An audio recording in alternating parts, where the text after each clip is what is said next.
Hi, good morning. I'm Lauren Hassenhuddle, and I'd like to welcome you to Who Are We Forgetting panel. And broadening participation in computing has been a central tenet of many recent advocacy efforts. Our panelists will be examining the current reach of the computer science education movement and asking the question and answering how might we truly achieve the all in CSforAll. So we have two moderators for this session. We have Lucy Sanders from NCWIT and Jeff Forbes from Duke University. Thank you. And then we have three panelists, Jan Cuny from NSF, Chinma Uche from Capital Region Education Council, and then we also have Sarah Wille from University of Chicago. So for the next 40 minutes, Lucy and Jeff will ask the panelists a variety of questions. We'll also have plenty of time for you to ask questions too, and all of our speakers have their Twitter handles, and feel free to tweet using our hashtag #InfoCrossRoads and tag the speakers as well. So Lucy, Jeff. Hello, everybody. Not on. Hey, Jeff, did you turn it off? That's why there's two of us. There you go. Try now. How about this? Okay. That's okay. I'm very happy to blame Jeff, pretty much for everything. So thanks for coming. We are going to turn to audience questions in just a little while. Our first question, though, which I think sometimes we talk about, in fact, I know, CSforAll, CSforAll, CSforAll, and it's become part of our lexicon in many ways. So we thought, well, let's just ask the panel, talk amongst yourselves and to the audience, what does CSforAll mean to you? Anybody can go first? And there's another mic someplace.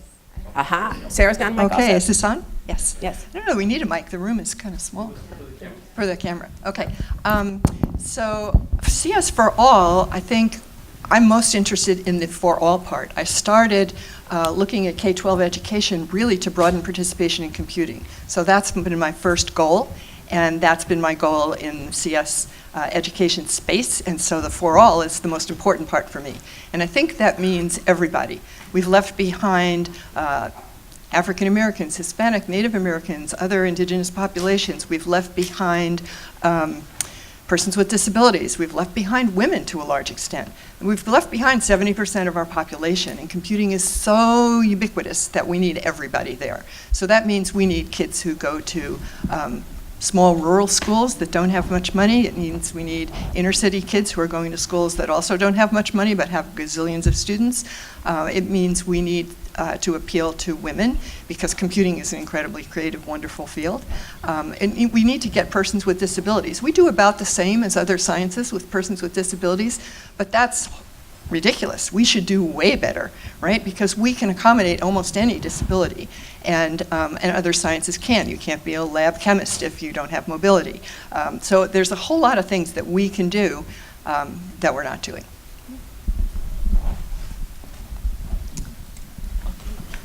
Good morning. For me, CSforAll means really for all, everybody, because I got involved in computer science education because my background is not computer science, it's math, but I was asked to teach computer science, and I found it very exciting for my students. But then I saw other kids who felt they were computer scientists because they were only being taught how to use word processing tools. And I remember one student telling me once, I want to go to college to do software engineering. And I said, what's your background? Word. I'm the best in my class. And it can't be that way. He had no idea of what he was missing. So when I think of for all, I'm thinking about those students who go to schools where they have this view about how good they are, and they are not even being exposed to what CS is. So for all means to me, everybody, every student in every school, and as at now, every grade, really. Students need to be exposed to computer science early enough. And we also need to get parents to know what CS is. So when they say we want CS for our students, it has to be real CS, not word processing, not because my student has a tablet, then they are being prepared for the jobs of the future. We need to make sure that every kid is being given the background they need to be successful in for tomorrow's job. Not surprisingly, I also interpret it fairly literally. CSforAll for me means all, and so, which will come out later. In my particular work, I think about the 1 in 5 students in the U.S. who have learning disabilities and ADHD, and so, I'm thinking about, as we talk about all, are we all in agreement about that? And does that mean all of those students, so those kids who are in those general education mainstream classrooms, does that also include those who are in self-contained classrooms? And if so, what does that look like? As a researcher, I think about kind of like 2 different aspects of this in terms of like the practical piece. So there's the first piece, which is we know that historically there have been many types of individuals who have been left out of computer science opportunities for a variety of complex reasons. And so the first piece is part of our call for doing CSforAll is how do we think about getting those students into the classes, right? So there's a big piece that we all know who have been doing this, that it's kind of complicated, the way that kids end up in particular CS classes. And so there's work that needs to be done there to think about how we can make that piece more equitable and how we can acknowledge the barriers that have been in place for different individuals in terms of either not feeling like they belong there or really actual barriers that exist because adults in the school building haven't let them know or invited them to join classes, or they come from families who are less experienced with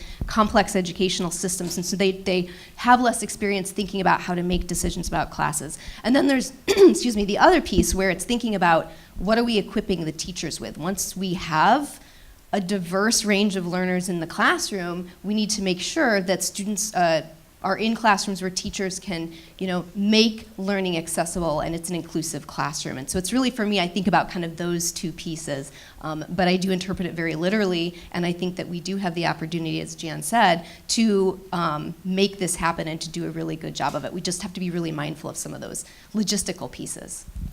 And one of the things I wanted to sort of emphasize here is we often, when we say CSforAll, and I think justifiably and understandably so, talk about all the different groups. But I want to put a footnote on the intersectionality issues of all of our students. Everybody has intersecting identities, and we have to really make sure we don't overuse groups. And sometimes we do that with our language, like women or people of color. Okay, so we really have to be careful that we are looking at the notion that everybody brings different types of identities into our classrooms. So just a footnote. Very good point. Jan, you were just talking about how you've been working on this for a while. You've seen some evolution. What do you think the top 3 challenges are for CSforAll going forward? Well, that's an interesting question, because if you had asked me that 5 years ago, I would have described the situation we're in now pretty much, right? That it's really taken off, that parents in schools care about it, that it's being adopted all over the country, that there's the biggest launch ever of an AP course. So I would be very excited. Wait, do that one more time. Okay, yeah, all right. Yeah, and I think last week's numbers are going to be even more impressive. So I think that 5 years ago I would have said where we are now. But what I'm worried now about 5 years from now is that what we've gotten is an amazing inroads into the early adopters, right? The teachers who are saying, wow, that looks cool, I want to do that. Not the teachers who are saying, wow, I've got enough on my plate, there's no way I'm going to go learn a new topic. And so I think that what I'm most concerned about now is how we get the rest of these teachers and how we get them not just to be so-so teachers, but to be really great teachers. Because the difference between a so-so computer science teacher and someone who really energizes kids and shows them how creative and fun this is, that's a big difference. So I worry about how we're going to get the teachers.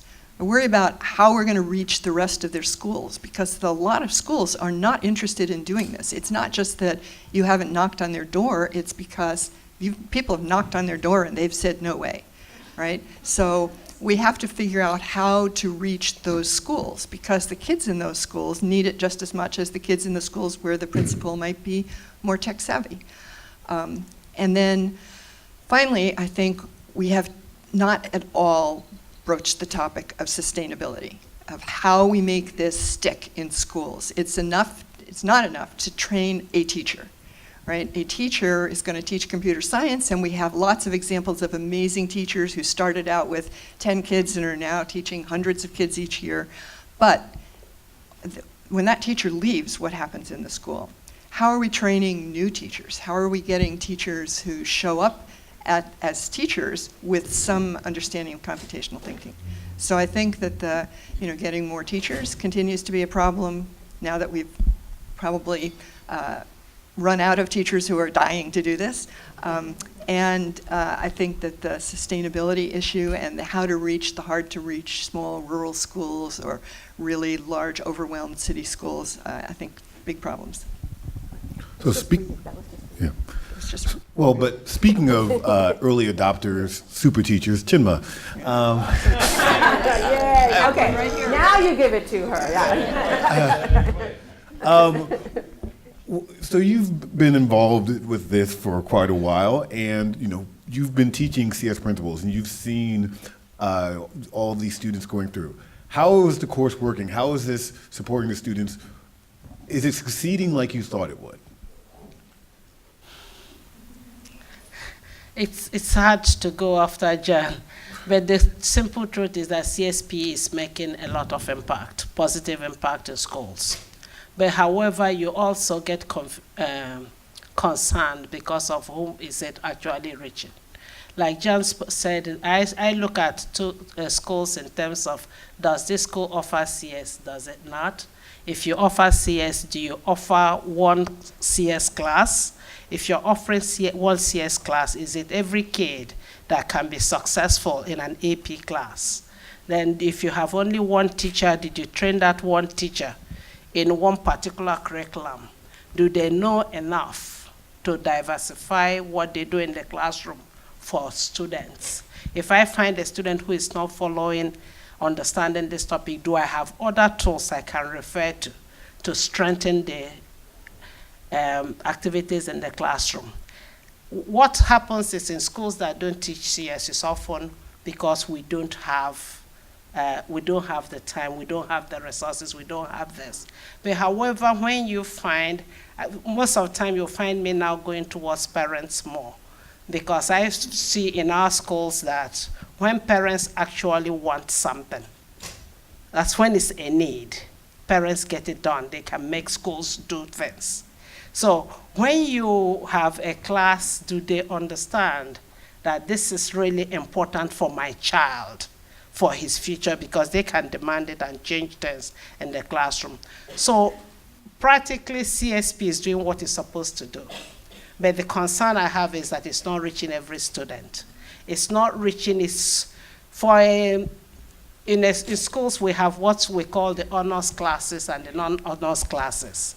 Some teachers select, if you judge a school by AP scores, I was concerned last year when the AP score came out, it was this person got 70 this percent, this other one got 70 this. What it does is it makes teachers select their students, because you want students who can get 5s so that you look like you're the best teacher in the world. So the other students who are coming out, who are engaging with CS, who love it, but they may not have had adequate background previously, are cast aside. And for us, for CSforAll, we can't afford to leave those students behind because we want to get the best AP scores. When I do workshops with teachers, I tell them I've never been criticized by my school for a student not getting a 5. But what it does is, do I get them involved enough to appreciate the beauty, the joy of CS? It's actually true. It's actually true. So if I can get them to see CS, even if I have them for 1 year, for what it is, those students continue. And that grows. So what I've seen is there has to be this idea of not really judging, but still judging. We want our students doing well, but we can't compete on the basis of how many 5s you got, how many ones you got. Let's move all kids forward. Let's give every kid a chance. If I'm at level 1, it's difficult for me to get to level 7 overnight. But in 1 year, a good teacher in a good classroom can move that child to level 5. They may not get the best AP score, but they will learn that this is important for their life. They will engage with the concepts. They may not be able to create the best in that first year, but they will create. They will go forward. I have a student who had, that used to be in CSA, had a 1, but she learned enough to engage with CS, and she went to college and she did CS, and she's graduating this year. So it's not a question of what they get in the AP. Let's just have a wide umbrella, bring the kids in, nurture them, help them see the value, how relevant, especially for kids who come from socioeconomic levels that don't give them a chance to actually see that CS makes a difference.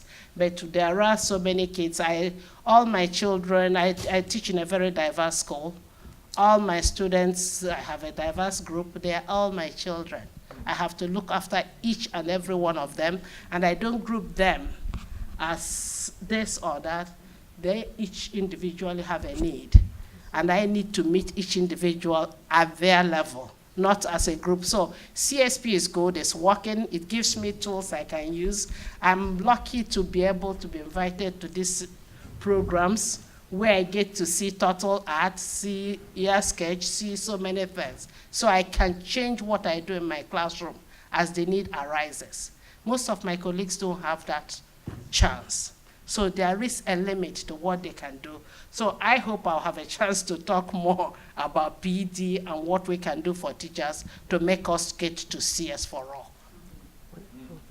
One quick follow-up about that. So when you talk about the non-honor students and the challenges that schools already have, right? You're trying to get students proficient in a variety of tested subjects, working about math and all these kind of things.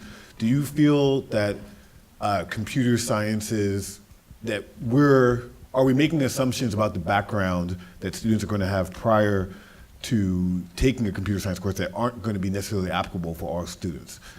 Or are we currently targeting our courses at the right level such that that all students are going to be able to engage? The tools of CSP, the ones I've seen, they are very good. They can engage all students. But what happens is if a kid lacks background already, they don't feel adequate. There was somebody who said you need to, that just support that you're doing well. You're trying, that goes a long way. So I've had students who have come into my class with little or no background. They feel inadequate. They feel that the other kids are better than they are.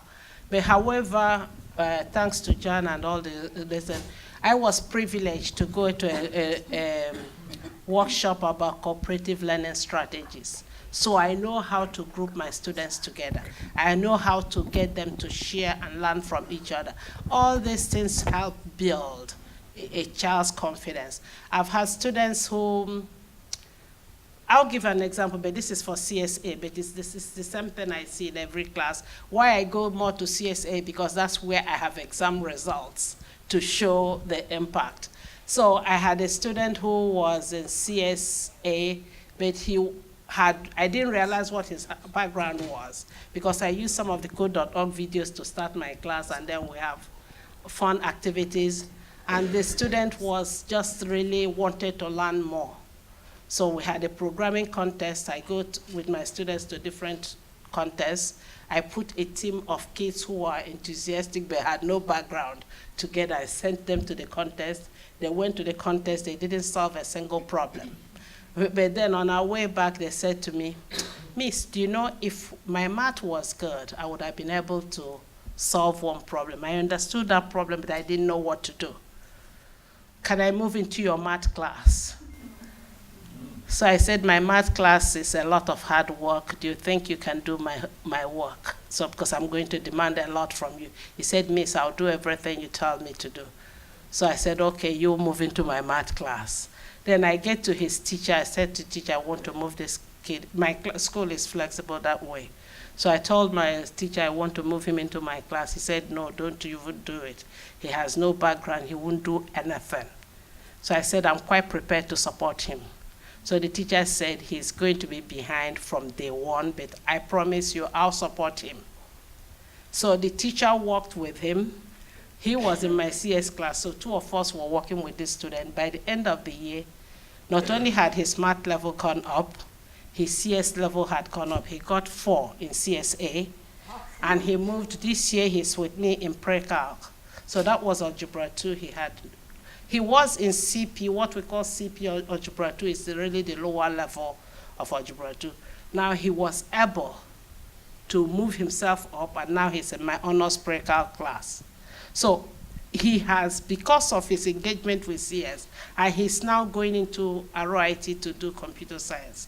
So it's moved him up. I have many such examples. There are some of them that don't feel confident enough to take the AP exam, but I know how far up they've moved. And that's what CS does, because one of the kids would say to me, Miss, I wasn't engaged in school until I took the CSP class. So now they're engaged, they want to learn, they are not the best, some of them are very good. So you really can't group all of them, but it's changing lives. That's the only thing I say. CSP is changing kids' lives, it's empowering kids, it's empowering everybody, and that's why I'm really able to be in these places, because my principal has seen the changes made in the whole school. So if I say I'm going to anything, he approves. So I've never had no to anything. And that's because on a day-to-day basis, they see there's a kid that doesn't come to school. They've done so much to bring him to school. He's in my CSP class now. He comes to school to take only CSP. He comes to school for only one class. So I now started speaking to him. I said, you know you're going to go to college, and you can't study only one subject. Do you think you could engage with your math class? Do you think I could help you with your math class? So it's like we talk to the math teacher. The math teacher is flexible. Our teachers are very good. So, but because of CSP, he's coming to school. So it may not be, he may not get to the top level, but he's doing very well. Everybody is happy. The principal is happy because he is there. He's even physical presence. So the way you set up the room, the things you do for the kids can change the minds of people. For the first time this last 2 weeks, I sent an email to my superintendent, and he said, I'm quite prepared to discuss CS. So we need to see that it's incremental, but it's so powerful.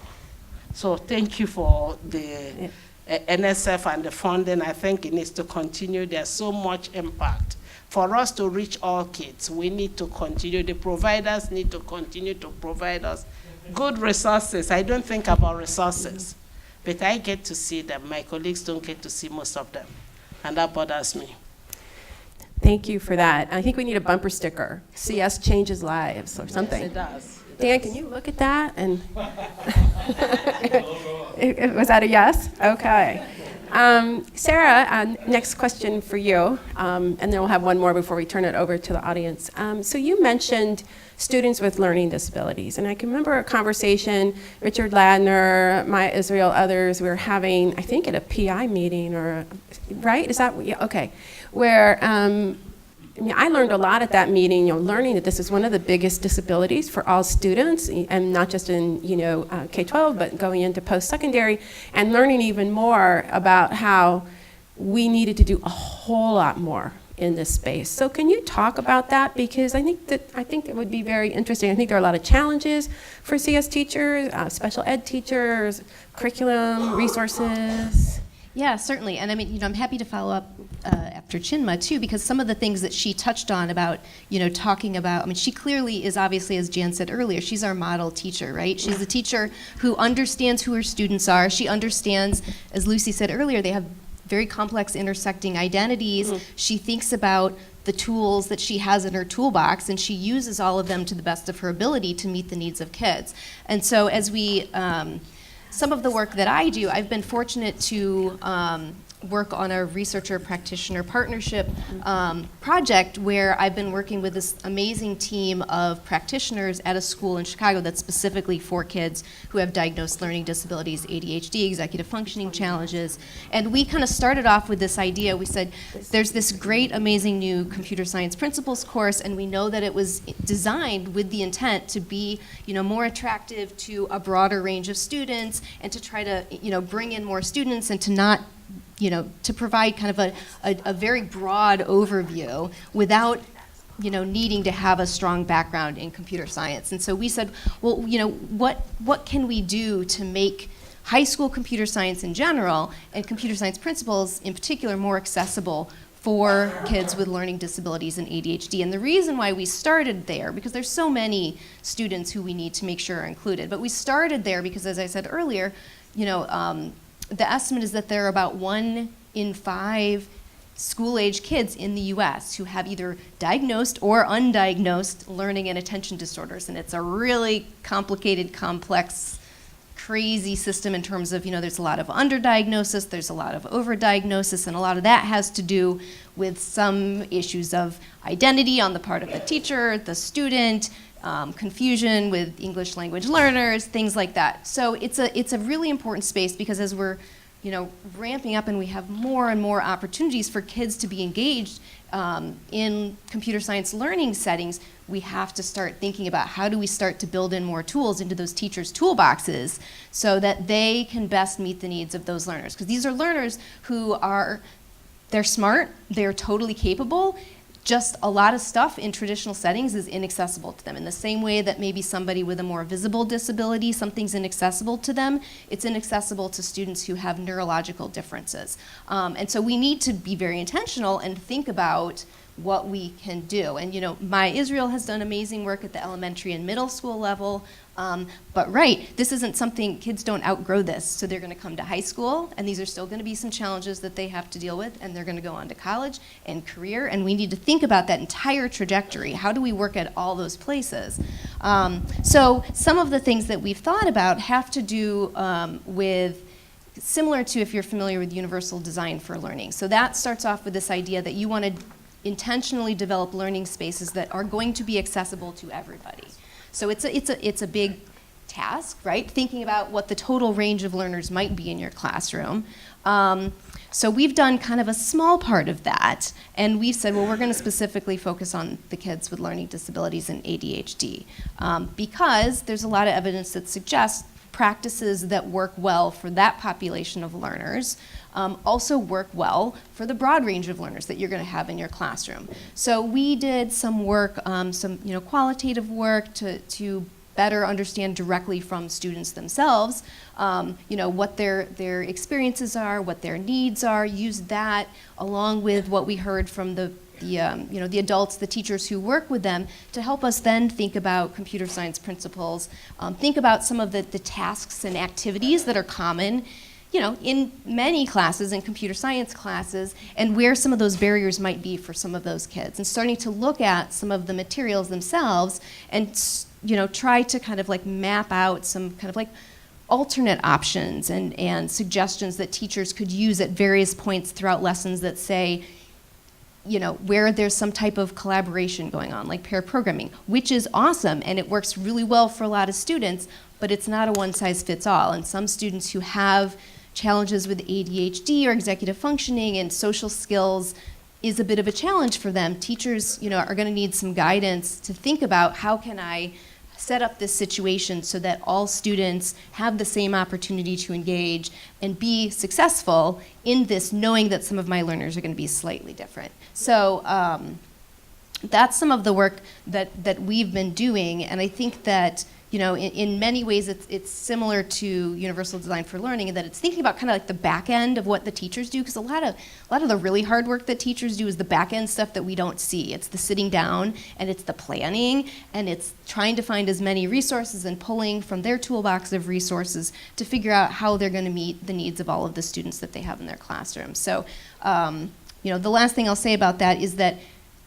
you're right, it's the specific learning disabilities makes up the largest kind of group of kids in school settings who receive, special education services under IDEA or Individuals with Disabilities in Education Act, and they spend like 80% of their time in mainstream classrooms. So those students are going to be in the scenarios where we have districts where computer science, is a high school requirement.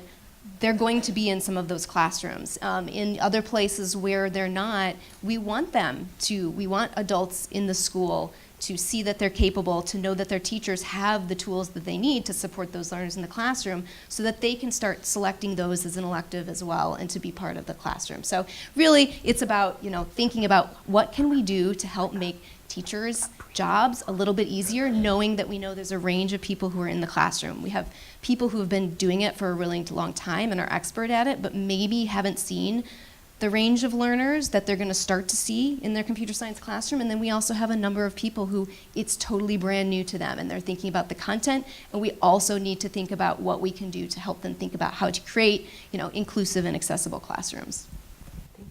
Thank you, Sarah. So let's have one question for the panel before we open it up to all of you for questions. But I'll start with you, Jen, or we can start with you. Thinking about this movement, right? All of a sudden, there's all this attention to getting computer science in schools. We have, meetings like this. Companies care. States are fighting to try to be the best in doing computer science for all. What happens when the attention moves elsewhere? How can we simultaneously ensure that computer science is going to be in all schools, but also remain this focus on equity and making sure we reach all the students?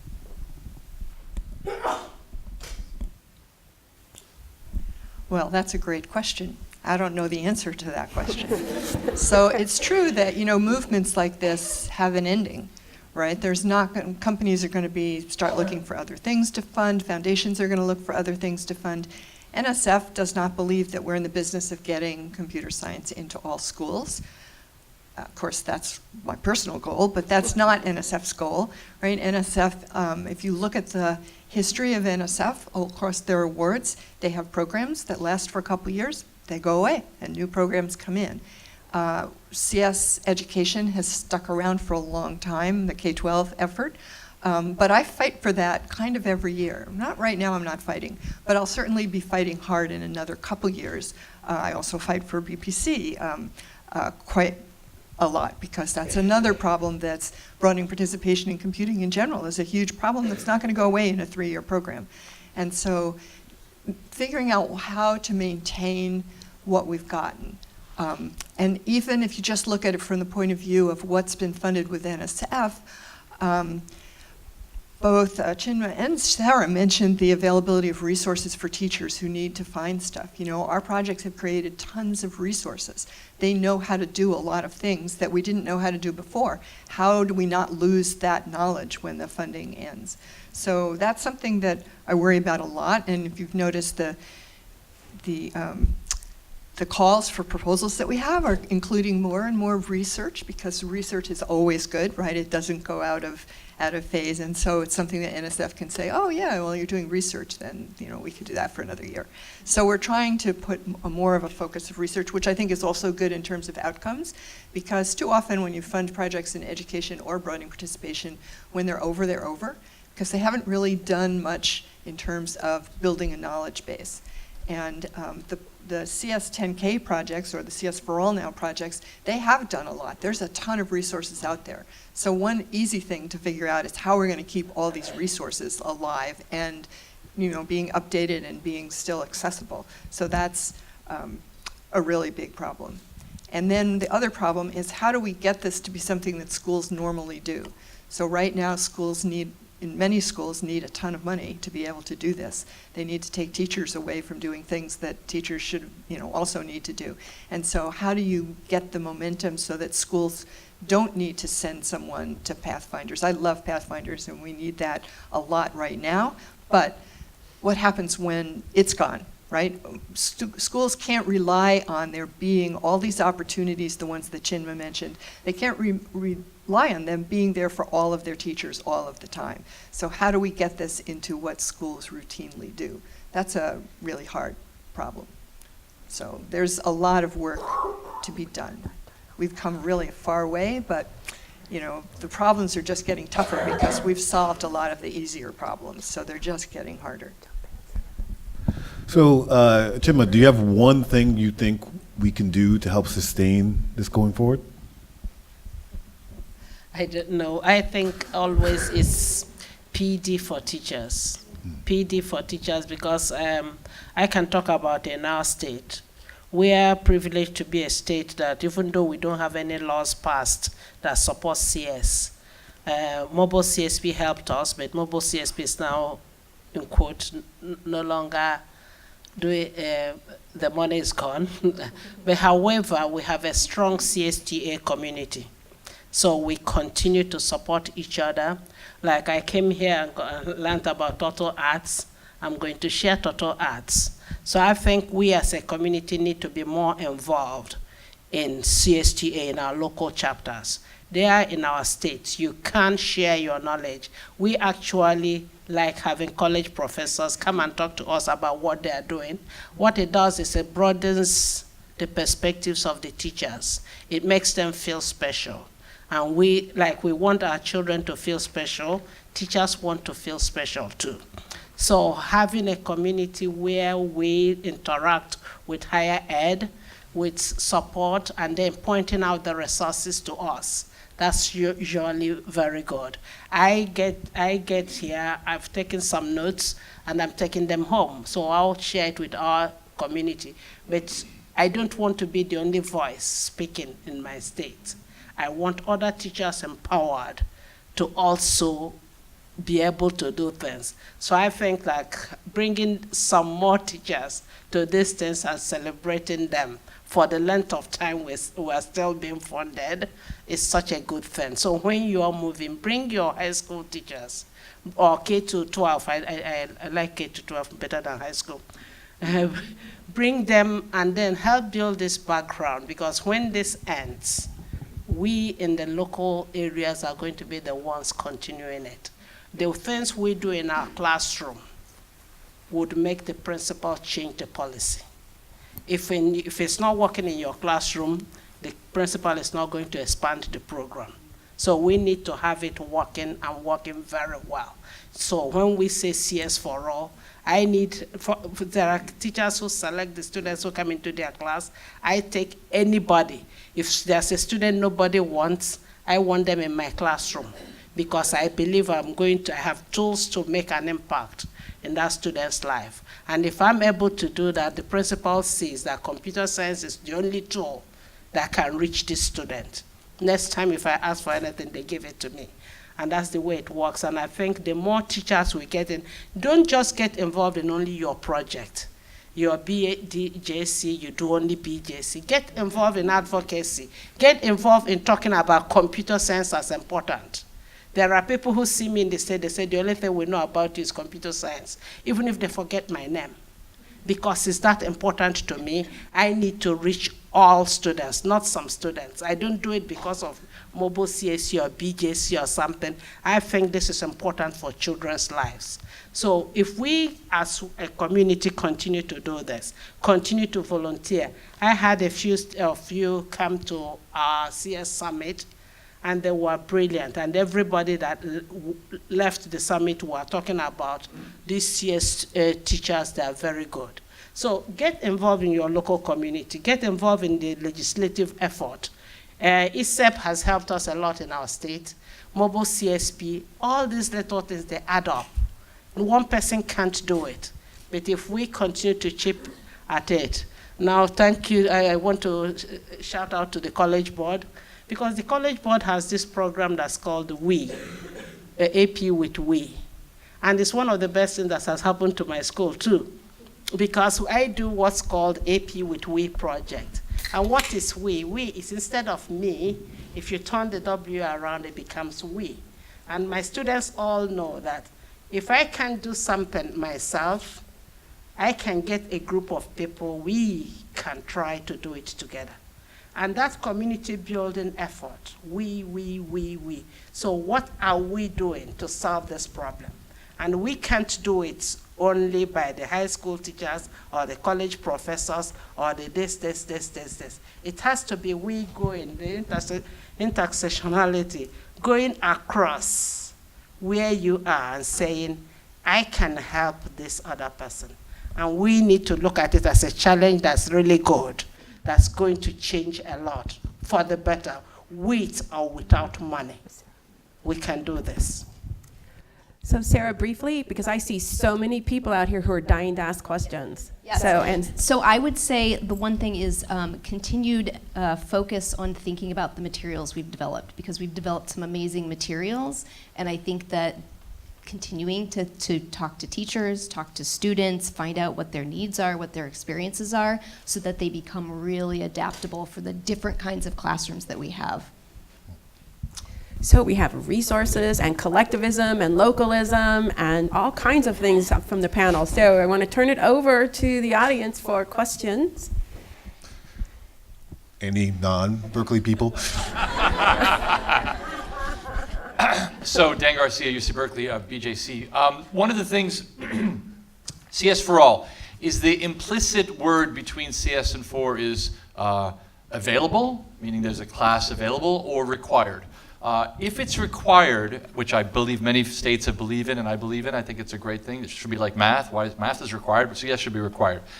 What I'm concerned with is it's a zero-sum game. How do you squeeze one more class into the required set of classes, and what gives? If what gives is the flexibility to be able to take math and science and shop and other things, then that's the wrong thing. So I don't actually know how to do that. If you said, Dan, sit down, I give you the country's thing, and here's the student requirements for high school graduation, I don't know how to get CS to be for all, required for all, so that everyone's getting it. It's part of they're living and breathing CS for 4 years in high school. I'll just think about high school for now.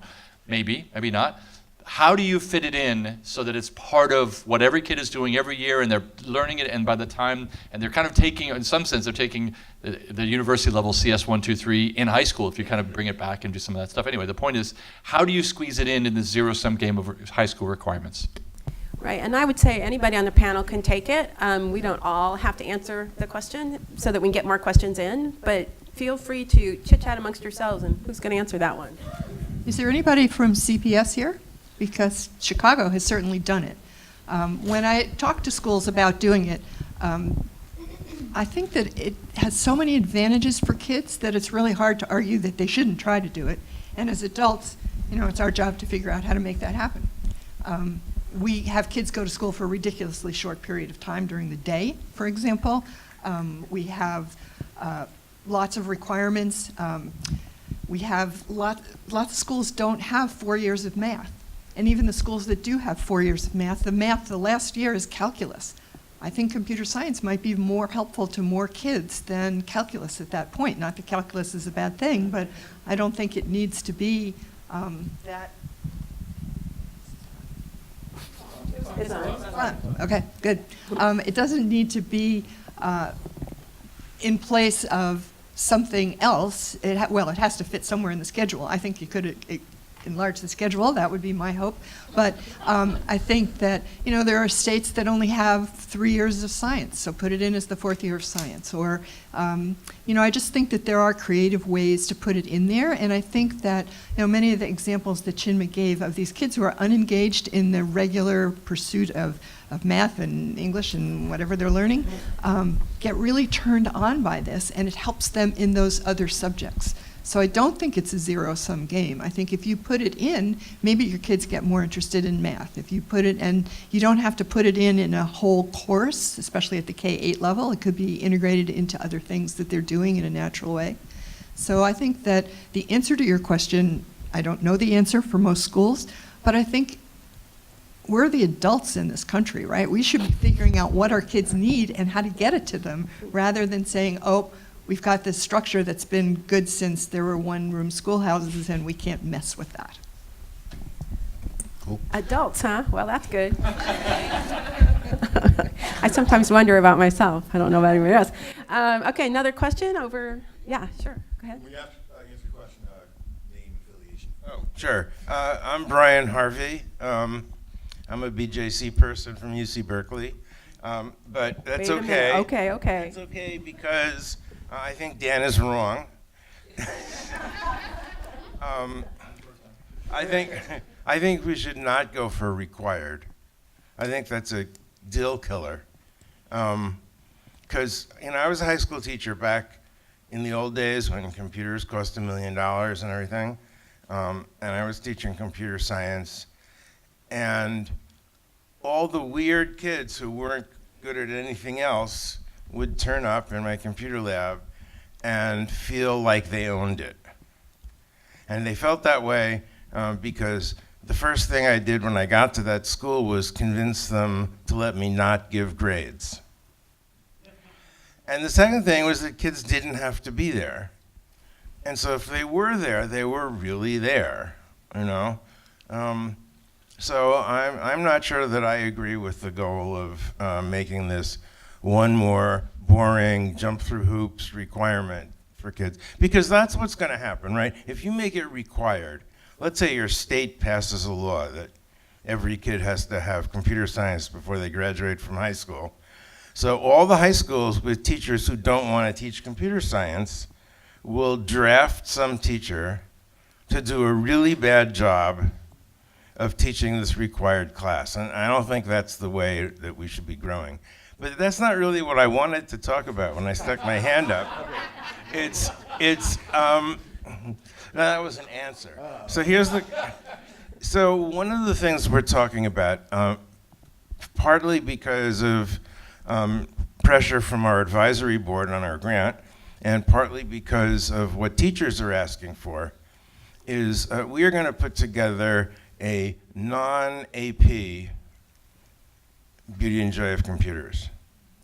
And doing that, it has several benefits. One is there are kids who do not think of themselves as AP kids. And as soon as you put the AP label on something, it says, this is not for me. The other thing is, CS Principles is a very full course. It's full of stuff. And teachers tell us that they have trouble keeping up with our pacing. So making it non-AP gains us back roughly 2.5 months of class for stuff that we don't have to do that's only in there because it's on the stupid exam. And it's really easy. One of the reasons I can say confidently that we're going to do this is that we don't have to do any new writing. All we have to do is have a different table of contents and a different pacing guide. So this is one of the things that it's going to be an interesting experiment to see whether this takes off and whether it does bring in a different set of kids than we would otherwise have. Well, and Chinma, I noticed you sitting here going, Do you want to have I comments? just wanted to comment on the fact that kids actually don't like the same curriculum for too long. Kids want things mixed up for them. So what we find is because of the different providers, everybody keeps to their own curriculum. Kids want change. They want fun. The room has to be interactive in a way. So as you're developing new projects, think about that too. Think about the ways you can work together to bring in different things. I find myself now, I agree with you, there is a need for the non-AP stuff because most kids can't do AP in 1 year. The top students can do AP in 1 year. And that's why you find, even though the number of AP exam things is increasing, it's really more the top kids who were doing calc before who are now getting involved in CSP. That's the way I see it. So most of them can do it in 1 year, but these other kids need support. They need more than 1 year of CS. I'm hoping that as the elementary school kids come up, then we'll have a stronger background. But as at now, having non-AP CS is actually good. But don't do the same tool for the 2 years. I'm beginning now to look at other tools. There are students who are on Scratch in our school.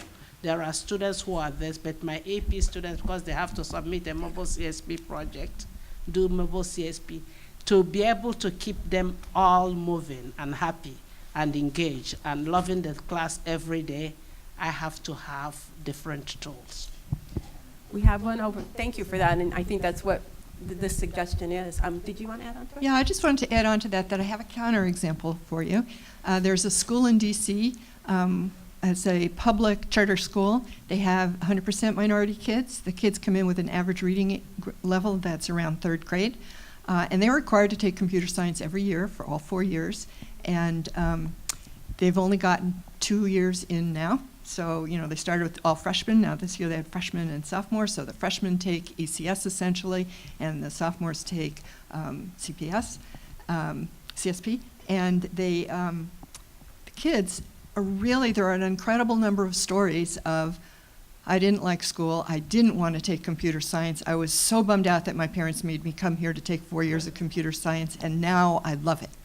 And the kids, you can just see the excitement in some of these kids. Now, not all of them, but I think the problem with not having it required, and I understand there are problems with having it required as well, the problem with not having it required is these kids who think they hate it, they don't even get the chance to see it. So I think that's a mistake. I would just add on to that too. I mean, I think the other, and I'm kind of agnostic. I'm not a computer scientist. I think it is incredibly valuable, but I also recognize that there are a crazy number of variables that have to be figured out because education systems are crazy complex. But I also see that, oftentimes, it's in kids who don't know if they like it or not because they've never had the opportunity to experience it. And there's so many at a school level in terms of how those kids are getting into classes that we can't control for all of those things all the time.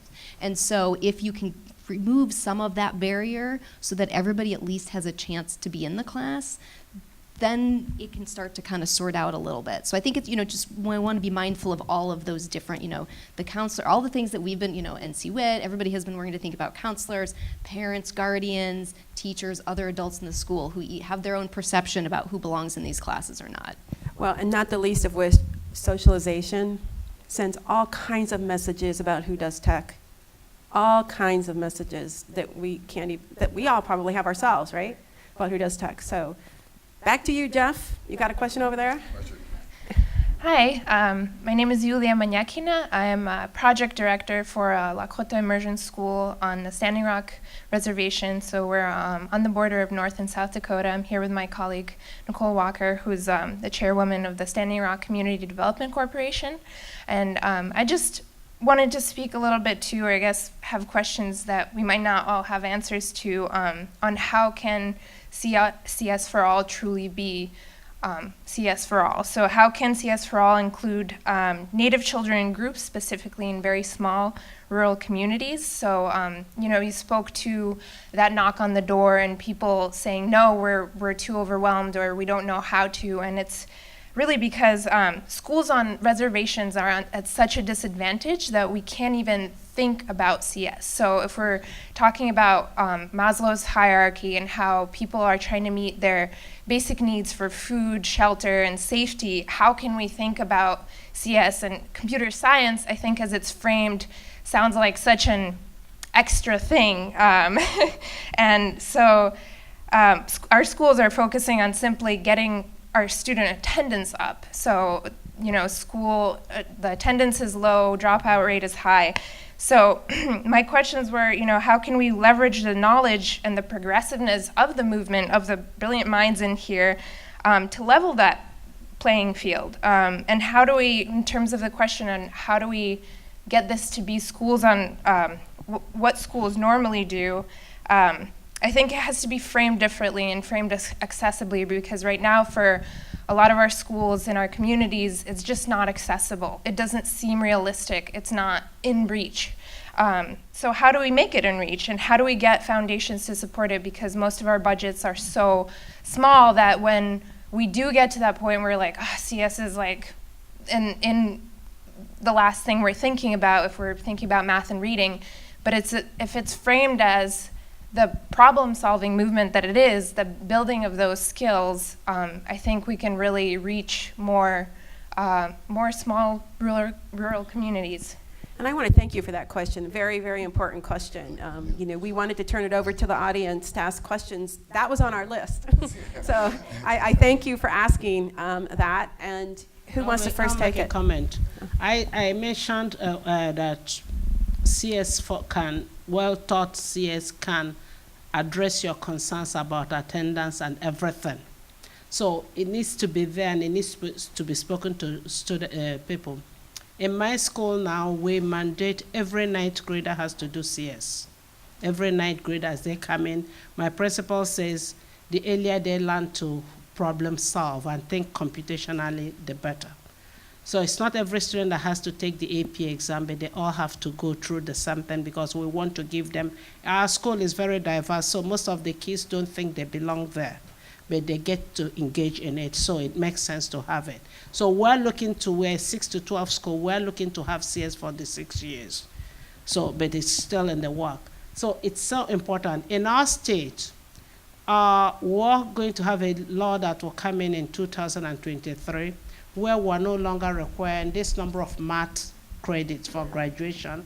We have this number of STEM credits that's required for graduation, and that includes CS and other things. So that opens the door for students to choose courses as they want. So you can choose as many computer science credits as you need to graduate. So that's a way of us addressing it. However, I talked a bit before about education. Some of us believe that parents know what CS is. Parents don't. Legislators don't know what it is. They hear it in the news, it flies in and flies out. So we need to engage them in letting them know what it is. One of the activities we did 2 weeks ago was celebrating kids who won the Congressional App Challenge in our state. As we said, oh, these kids went to DC and showed off their work. Why don't you want to see their work? So they gave us space to show the cases. And as the congressional leaders, that's our local leaders, state leaders saw it, most of them were saying, oh, we didn't know our children did this. We need to continue to engage them because they don't know what CS is.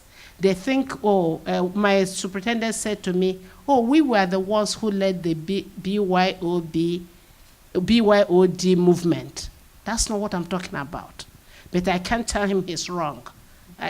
So we have to continue to engage and adjust, like we saw in the morning, till we get what we want. We have a view of CSforAll, and we have to, I tell them, I know it's going to happen in our state. It may take longer if more people don't get involved, but it's not an option. It has to happen. Okay. I was just going to, I think to answer your question as a social scientist, I think this says to me, this is one of those situations where I think it benefits us as a community sometimes to step outside of the computer science education landscape and think about the reality of the other contexts in which all kinds of individuals who we want to make sure have the same economic and whatnot opportunities to engage in all this stuff that we're talking about is so great and is so essential for everybody. So, as a social scientist, my response would be like, this is one of those great opportunities where we need to go, great, there are these research practice partnerships, and this is one of those things like, let's partner up, let's find out what are your needs, what's the context in which your teachers work, your kids live, the things that they're dealing with, the reality of all of that to figure out how we can work together to make sure that there is some type of a partnership and that we're being included. Because I think so often, as you said, it's difficult when you have so many other things. And I think kids' lives today, too, are so scary and they're so overwhelming and there are so many uncertain things that happen to them and all the people around them. And it's so much more intensified for certain people because of where they live or, particular students who have learning disabilities and ADHD who are triply, have barriers and challenges. And so I think that, I'm glad that you're here so that you can ask these questions and we can have conversations and so that we can think about all the really great, smart folks that we know who aren't in the room right now who can help us kind of make sure that we're working together collaboratively. And while we're waiting for Jan to provide some context, I also want to say, who was at the Maker session this morning? There was such an important observation made around how people have been making for generations and generations and generations. And if we try to force making into some definition of making that we think is new or modern or something else, we leave behind culture. Okay, we leave behind understanding. I thought it was such an important comment. I just thought I would pass it along. Jan, go. So I would have to say that Native Americans have been the hardest group for me to feel like we've made progress, but we meaning NSF. So at NSF we have this charge of all these different groups that we're supposed to work with. We have intersectionality issues, we have education issues, and I can say that the portfolio of things that we've funded are pretty successful in moving things forward. You know, different speeds, but still overall pretty successful in moving things forward, but not with Native Americans. So we have just are launching a new effort to work with Native Americans. So please come talk to me today. Go that way. Okay, we have a question back here, Jeff. Hey, co-moderator, are you? Yep. Okay. Thanks. I'm Mark Miller. I'm that Seymour student that I think you heard mentioned last night. By the way, Seymour would say, if there isn't time in school for this, we need to reinvent school. But I actually want to ask a question, and that's, we're hearing an awful lot about the high schools, and I love Brian's idea that we need to have a non-AP version of beauty and joy and so on. But, okay, one of the things we know, and we're trying to do CSforAll, okay, the place that we lose so many of the kids is grades 4 through 8, especially middle school. We lose more than half the girls by 7th grade. We lose most of the kids of color. We lose the fourth. By the time high school, even if you offer them that non-AP version, okay, they don't see them. That's not for them. They certainly know it's not. If it's AP, it's not for them. And even if it's non-AP, there's still many kids that are never going to take a look at it. And I want to. There's such a small amount of funding relative to what's needed. I mean, $200 million from the federal government, it's a drop in the bucket if we're going to make sure that every kid has access to computer science. But if it all goes to high school, we're not building the pipeline to ensure that we don't lose all those kids by 7th grade. What should we do about that? So just one thing. This probably has to be our last question. Is this a true statement? Yes. Okay, so just checking. So I'd love all of you to comment briefly on it, because I think it's such an important question, and then I guess we'll wrap, huh? Okay. So NSF did start, well, I started in computer, NSF has done education for a long time before me, but when I was in computer science and we started doing education there, we picked high school because I had been funding a lot of programs that got kids excited, middle school, even younger kids excited about computing. Then when they got to high school, they saw nothing, and they had moved on to other things by the time they got to college. So the goal was to shore up high school so that all the great things we were going to do in the future in K-12 would feed right into it, and in K-8. We are spending a lot of money in K-8 right now, both in the Computer Science Directorate and in the Education Directorate. The Department of Education has put some amount of money, it's hard to say exactly how much, into computer science. But I think that K-12 right now K-8 right now is really where most of the excitement is, surprisingly. Most of the schools say, in fact, I have people saying, well, we've got a high school, we can figure that one out, but now we really need help with the K-8. So I think the needle has turned to K-8 quite substantially. I don't know if I have much more to add, but I know that one of the things, I am a code.org affiliate, so I train K-5 teachers. Training K-5 teachers is actually a one-day thing, and they get so excited, and they are really part of our advocacy group that help us. Some of those teachers are the ones who go to their Board of Ed meetings to go and talk about how computer science is changing lives. So I think you're right, K-8 is important. And so you don't need to do too much to train a K-8 teacher to train to K-5 to be excited, to get their students excited about computer science. So we need to get involved. I think it's really go to your local community, find out what's going there, but just be an advocate for CS. That's all I would say, but I agree with you. So thank you. First, give our panelists a round of applause. And I know there are more questions out there, but we have 2 hours for lunch where we will all be. And I encourage us, wait, Stephanie, that's not true. I encourage everyone to continue this conversation. Thank you.